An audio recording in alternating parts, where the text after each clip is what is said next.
Terima kasih atas kesempatan yang diberikan. Pertama, kami mengucapkan puji dan syukur kepada Tuhan Yang Maha Kuasa atas berkat dan rahmat-Nya kami dapat berkumpul di tempat ini untuk menyelesaikan tugas presentasi kami dengan judul Pelayanan Kesehatan Reproduksi yang Bersikap Peka Gender. Terima kasih juga kami ucapkan kepada dosen pengampu mata kuliah Encik Tika Belasari, Sarjana Terapan Kebidanan, Magister Kesehatan Masyarakat. Pada kesempatan ini kami akan memulaikan presentasi kami dan saya berikan kesempatan ini kepada rekan saya. Yang pertama, pelayanan keluarga berencana. Pengertian keluarga berencana menurut Undang-Undang Nomor 10 Tahun 1992 tentang Perkembangan Kependudukan dan Pembangunan Keluarga Sejahtera adalah upaya peningkatan kepedulian dan peran serta masyarakat melalui pendewasaan usia perkawinan, pengaturan kelahiran, pembinaan ketahanan keluarga, peningkatan kesejahteraan keluarga kecil, bahagia dan sejahtera. Program keluarga berencana merupakan strategi yang dilakukan dalam upaya penekanan angka morbiditas dan mortalitas perempuan. Bersinggungan dengan kesejahteraan ibu dan anak, program ini memiliki prioritas utama dalam Rencana Pembangunan Jangka Menengah Nasional atau RPJMN. Selanjutnya ada tujuan dari program keluarga berencana. Yang pertama, meningkatkan kesejahteraan ibu dan anak dengan mewujudkan keluarga kecil yang bahagia serta sejahtera melalui pengendalian jumlah penduduk dan pertumbuhan penduduk yang ada di Indonesia. Yang kedua, terciptanya penduduk yang berkualitas, yaitu sumber daya manusia yang bermutu untuk meningkatkan kesejahteraan hidup penduduk Indonesia. Selanjutnya ada sasaran program KB. Sasaran program KB dibagi menjadi dua, yaitu sasaran langsung dan sasaran tidak langsung. Sasaran langsungnya biasanya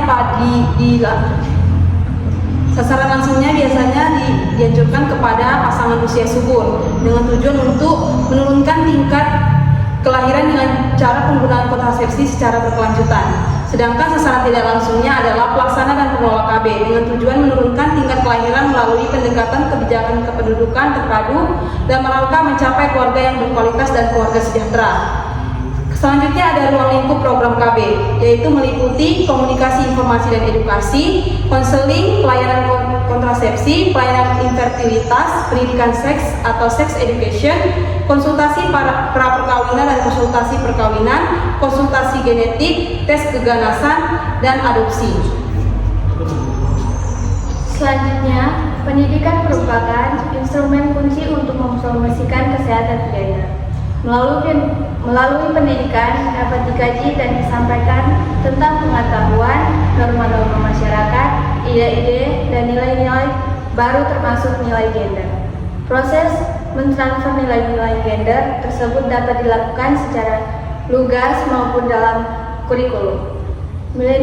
Millennium Development Goal menempatkan gender sebagai tujuan pembangunan kelima yang diadopsi oleh pemimpin dunia yang diharapkan dapat dicapai pada tahun 2030. Oleh karena itu, pendidikan responsif gender merupakan konsep yang harus mendapat perhatian.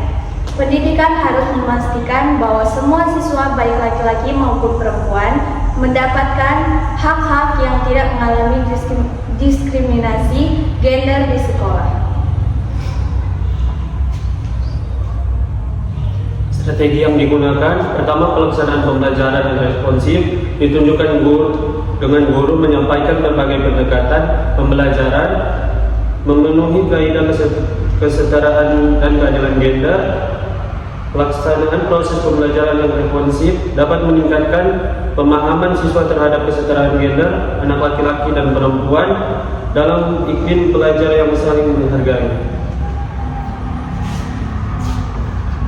Kedua, pendidikan gender dan kesehatan reproduksi di SD Lazurdi Turisna dilakukan melalui integrasi dalam mata pelajaran.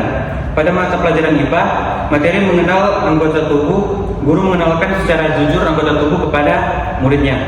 Misalnya, untuk pada mengenalkan penis dan vagina tidak menggunakan kata seperti burung ataupun nenek. Ketiga, pendidikan responsif gender dan kesehatan reproduksi di SD Lazurdi Turisna dilakukan dengan penerapan hidden kurikulum dalam bentuk compassion action. Selanjutnya yaitu pengaruh pelatihan kesehatan reproduksi remaja terhadap pengetahuan dan sikap orang tua juga dapat bersifat peka gender. Nah, salah satu permasalahan remaja yaitu kesehatan reproduksi.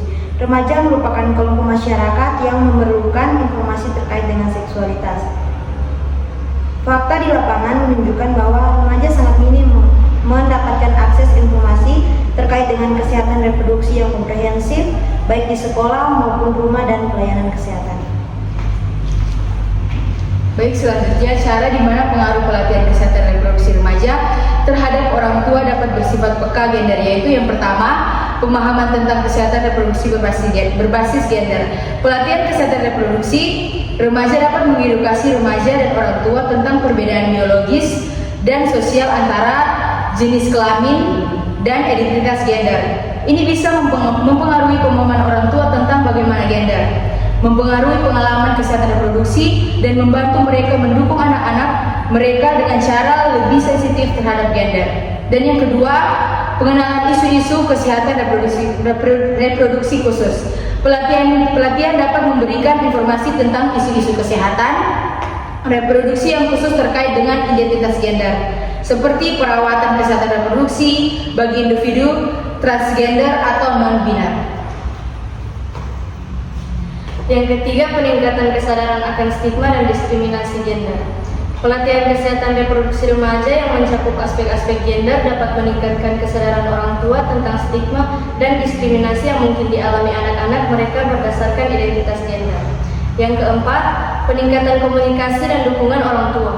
Orang tua yang telah menerima pelatihan kesehatan reproduksi remaja yang bersifat peka gender mungkin lebih mampu untuk berkomunikasi secara terbuka dengan anak-anak mereka tentang isu-isu kesehatan reproduksi yang berkaitan dengan gender. Baiklah, sekian dari hasil presentasi kami. Sekarang kami akan membuka sesi tanya jawab. Dipersilakan. Terima kasih untuk kesempatan. Perkenalkan, nama saya Firman dari kelas B. Pada saat ini saya akan bertanya, apa saja tantangan utama yang dihadapi oleh perempuan dalam mengakses pelayanan kesehatan reproduksi, terutama di daerah pedesaan. Terima kasih. Baiklah, terima kasih kami ucapkan kepada teman kami Febrian atas pertanyaannya, dan sekarang kami akan menjawab pertanyaan